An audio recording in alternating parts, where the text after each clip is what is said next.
Before I say what I was prepared to say here, I think that all of us ought to join in a happy birthday. There is a period in which you can tell a lady's age, when it's Irene Marcos and it's her 22nd birthday. Happy birthday.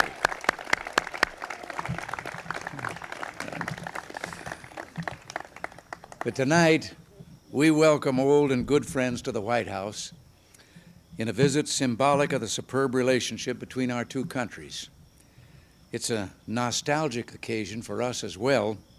Nancy and I often think of our 1969 visit to Manila when we first experienced that unexcelled Philippine hospitality as the guests of our guests here tonight. And the birthday girl was quite young and small at that time.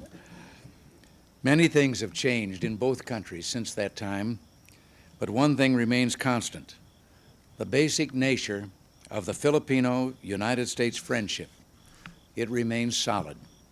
Both countries have worked hard over the years to maintain excellent cooperation in defense, foreign policy, refugee matters, economic assistance, and many other areas. And I pledge to you, President Marcos, that the United States will do its share to strengthen those ties in the 1930s. In the 1980s. I've been doing a little reminiscing at the table, forgive me. That's my fault. Yes, 1930s was my first job. We value the friendship of the Republic of the Philippines for many reasons, Mr. President. Our intertwined histories during the first 50 years of this century left its imprint on your institutions of government, your educational system, and your public services, such as public health, and the widespread use of the English language as a result of that era. So is your flourishing free enterprise system. As important as our shared histories are our shared strategic interests, which span this entire century. In World War II, Filipinos and Americans fought and died together. And you yourself, Mr. President, played an unforgettably heroic part in that conflict. Coming out of that war, your generation and mine fully understood the need for collective security arrangements. Unfortunately, some of today's young people, blessed by decades of relative peace, may not have this understanding. I think it's our duty to impart our historical experience to them. Today, a strong defense alliance is a major factor in contributing to the security of the Philippines and to the maintenance of peace and security in Asia.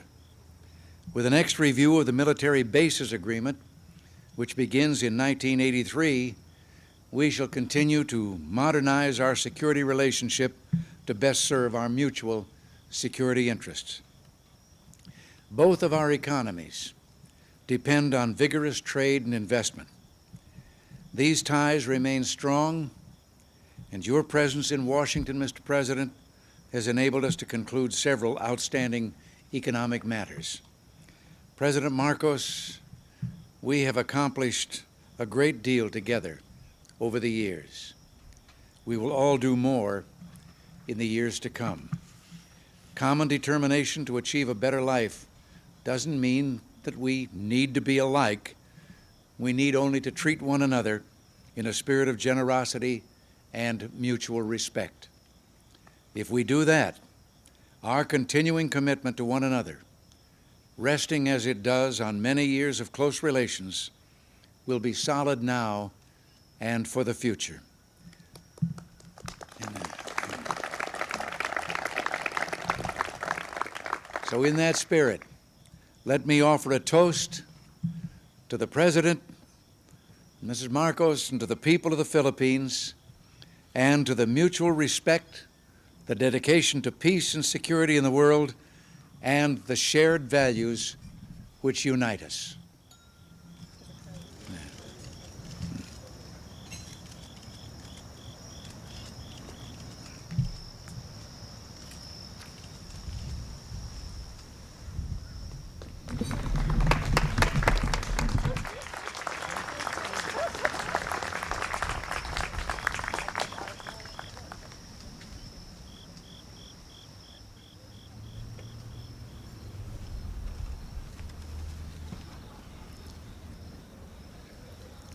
Mr. President and Mrs. Reagan, distinguished guests, my friends, I feel I must pay tribute to this elegant and fairy-like party and dinner, which has reminded me too much not only of home, but of some dreamland at home. A tribute to the taste and sense of beauty, to perhaps primarily not only to President Reagan, but Mrs. Reagan, for this lovely party, which I shall always remember as the Firefly Party in the White House. You do us great honor with this dinner. Allow me to extend the gratitude of 50 million people on the Republic of the Philippines, Mrs. Marcos and myself, for this hospitality and this generosity. Certainly, we will be unable to reciprocate this beautiful event. You even had the songs all prepared, including a Philippine song. That's a favorite of the First Lady of the Philippines, Dahil Sa'yo, which means because of you. Because of you I love, because of you I live, and because of you I am what I am. And then you had the other theme song, which was a favorite of both President Reagan and the other president. Understand? The theme song of Dr. Zhivago, which is a long story, of course, and which I won't talk about. It happens to be one of our theme songs because it was sung in one of what threatened to be a tragedy, but which did not. And that's why we remember it.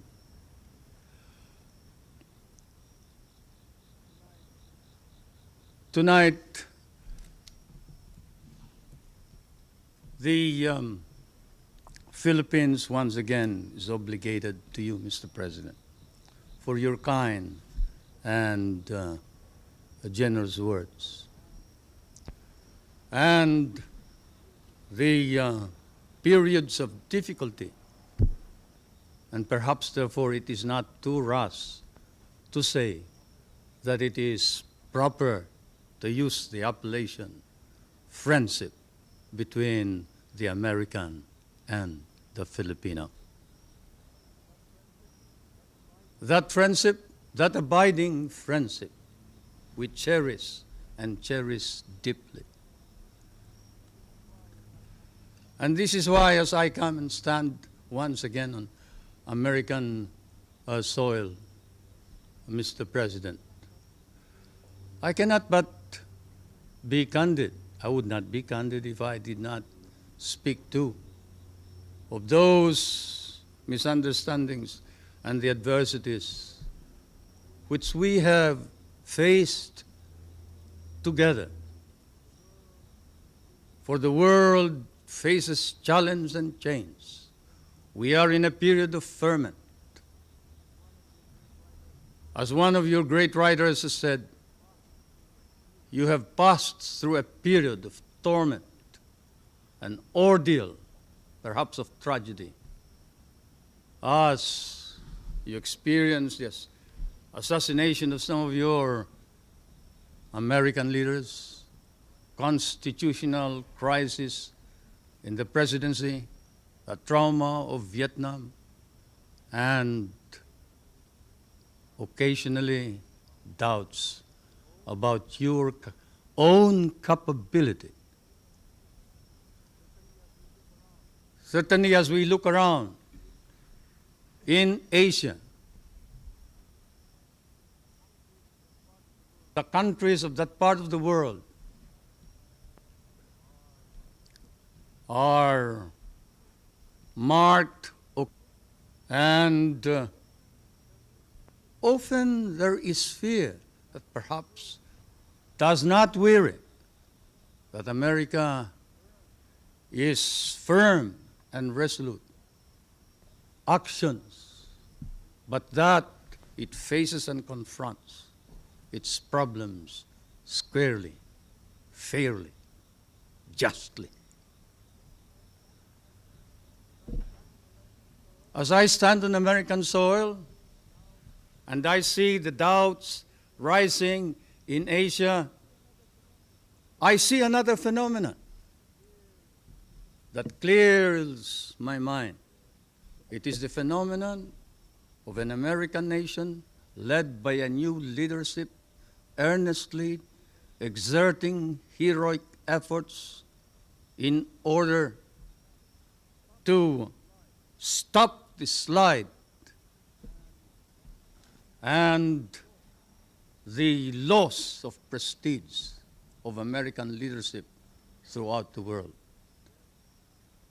Yes, Mr. President, out of the dark, out of the shadows of the decline in even respect for America and decline for her leadership, there is a rising and emerging a new America, not only in Asia, but perhaps throughout the world.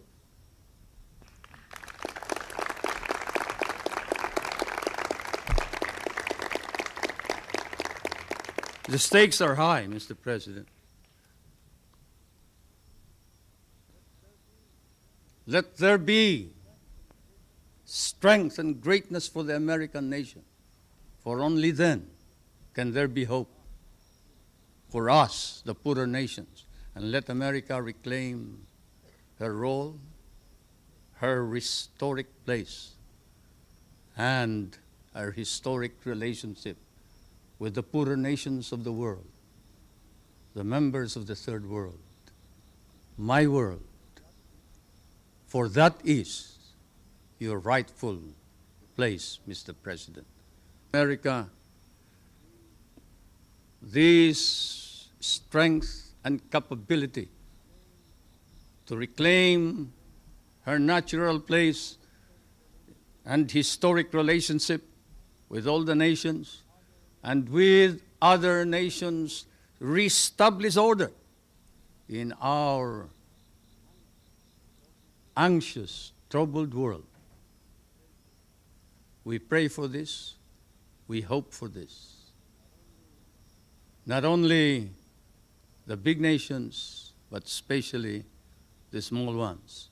And so may I ask you to rise and join me to a toast to the continued health and success of the President of the United States, the prosperity and the strength of the American people, and the friendship of the peoples of the United States and the Philippines.